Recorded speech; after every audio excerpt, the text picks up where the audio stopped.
Hey everyone, and welcome back. We are now in week 13, which, I mean, it's technically week 14 if you want to look at them legitimately, but don't worry, that doesn't matter.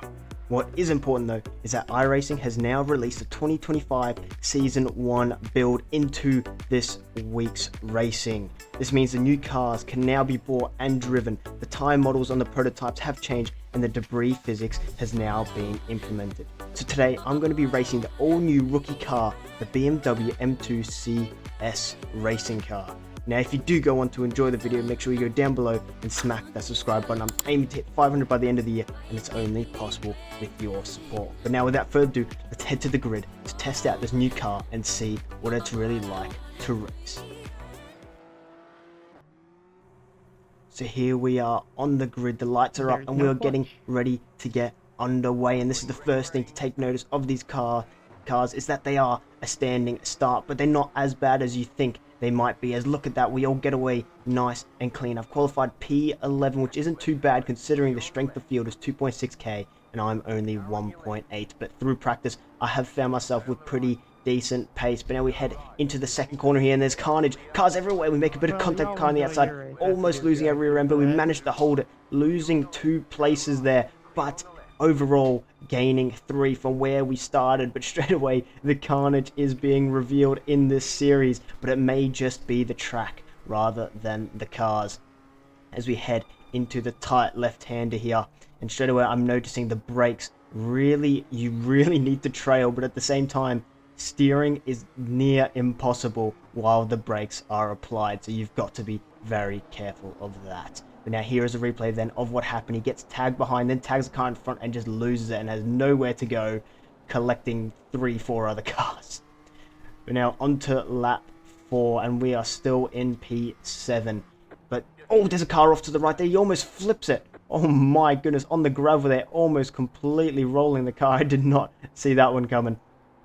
But we are now tight in behind Sean Malloy here. We're looking for an opportunity around the outside, but we can't quite get it. So we're going to shape to the inside, but he's going to cover us off. And almost, oh, he does actually tag the guy in front, almost spinning him around. But something else I'm noticing with this car that you do need to take note of is the rear end is incredibly sketchy. Like, it does not ever want to stay in one place, which personally I actually think is pretty fun for rookie racing and makes it a bit more exciting. You're kind of having to wrestle the car through the corners, which I always love. It is a big reason I love the Nürburgring Nordschleife, because you're having to wrestle any car through those corners. So personally, I like it, but I suppose that is up to personal preference because some people may not.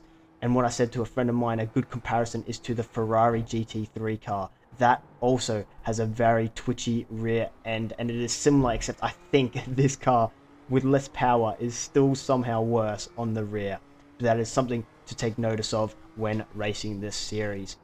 But now we head into the final corner. We're up into P5 looking for 4th place here. We're down the inside of Sean Malloy as he goes a little bit wide. Now we're going to be side by side down the straight.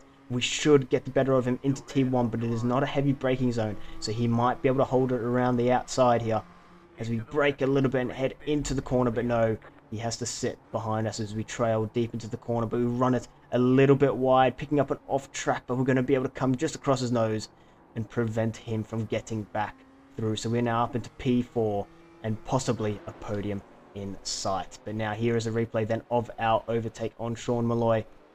You can see we had a much better exit down the inside at the final corner. We're side by side heading into T1 and we both brake. I brake a little bit later and he just concedes the position to me. But now I have a chance at a podium here.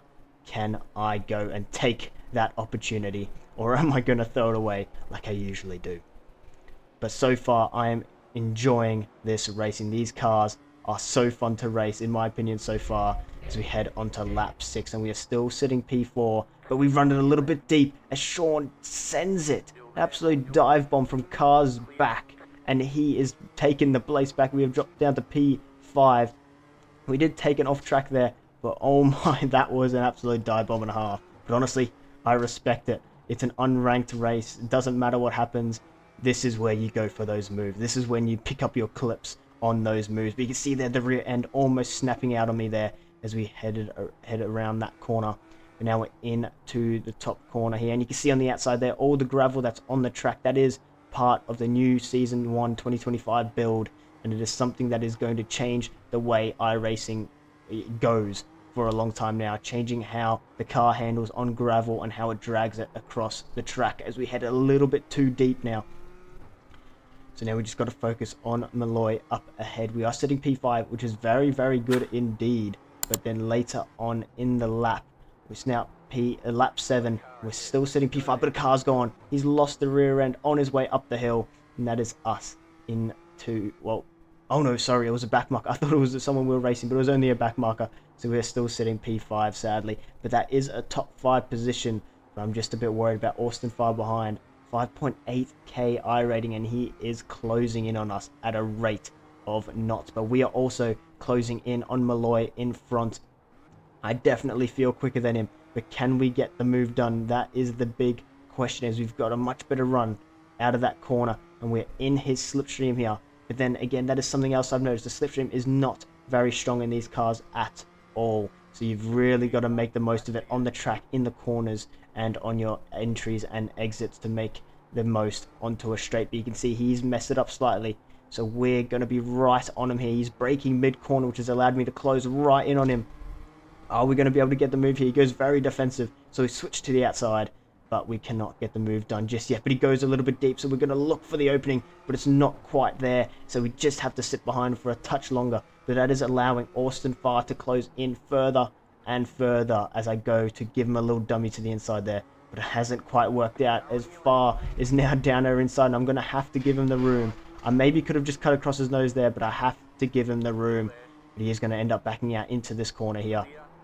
But then he's got the exit speed, so he's going to almost send me. I thought he was, so I gave him plenty room, but then he didn't, so which gave him room. So now he's on my outside. We're going to go side by side into the sweeper here, then into the top corner. We're still side by side. I'm trying to give him as much room as possible. I don't want to push him wide, but we've run to a little bit deep. He's going to get an opportunity, but I cut back to the apex, and he gives me a right old bump in the rear. Luckily, no incident points for that, and I do apologize because I did cut a bit abruptly to the apex, which was definitely unpredictable and not safe. But he is going to get another opportunity here, as he has a much better run out of that corner onto the straight.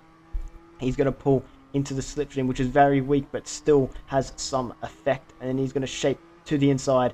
Is he going to send it down here? I'm going to give him the room, but he doesn't. He backs out. But again, because I gave him the room, I've run it wide, and that's allowed him to get through anyway. I should have just cut across and taken the corner, but nonetheless, we have now dropped to P5 after a driver in front had an accident, I believe, or had to pit, something along those lines. So we're still in the top 5, and Sean Malloy is not too far ahead, and we know we are quicker than him, much quicker, so we can definitely maybe get into P4 if we work hard enough, and if we put the laps in, that is. Now, the twitch on the rear, as you can see there, it's very sketchy. You've got to be very careful on your throttle application, otherwise the rear, it's just going to go. It is just going to go. But as I said before, personally, I love that. I really enjoy it. And so far, the racing in this series, this wasn't my first race. I did it 2-3 before this. Incredible. And I've done some other races since this video as well. I've seriously enjoyed the wheel-to-wheel battling in these cars. It's been super fun. And it's super tight, easy to go side by side, give each other room, have a nice battle. Seriously enjoyable, and I think this is going to be an incredible addition to the rookie series. Something that we've needed for a while, as there has only been MX-5s before this. But now we go on to the final lap. We're given the white flag, and Bryce Stadola isn't far behind. He's only 0.3 with Jacob Ulrich, 0.6 behind us as well. So this is going to be tight onto the final lap. We're P5. This would be an absolutely incredible place to finish in a strength of field of 2.6 with some very incredibly high rated drivers, and me only being 1.8k. So this is a chance to show that we do have speed, and we actually are a decent driver in these cars.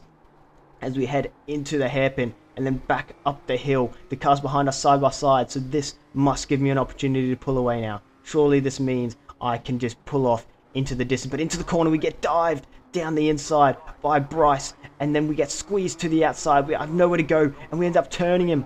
I had absolutely nowhere to go, and I believe, I mean, at the time I was a bit annoyed, but on review Bryce himself had nowhere to go either, as Jacob, we were 3 wide and Jacob squeezed him into us. But here's a replay then, so you can see what really happened. Bryce went to defend a little bit late in the brakes, which is why he ended up diving down the inside of me unintentionally. But look at this, Jacob just squeezed him into us, and I had nowhere to go, neither did Bryce. And that is just a racing incident, that just happens.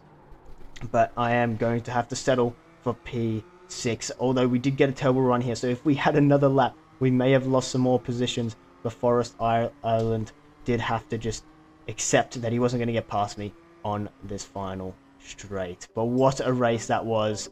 I thoroughly enjoyed these cars, and if you guys haven't given them a go yet in this week 13, I highly recommend it. This is your chance to race them at no cost to your iRating, to your safety rating. You can just have some fun with fields of around 25 to 30 cars side by side, BMW Racing, new car, different tracks, all 3 tracks, I'm pretty sure most of them are anyway. It is super fun, and I'm looking forward to next season where, hint hint, I'm going to be racing this car in a brand new series on the channel. But now, if you guys did enjoy the video, make sure you go down below, hit the like button, hit the subscribe button. I'm still aiming to hit 500 by the end of the year, and it's only possible with your support. For now, that is it. Hope you guys did enjoy. I'll catch you guys in the next one.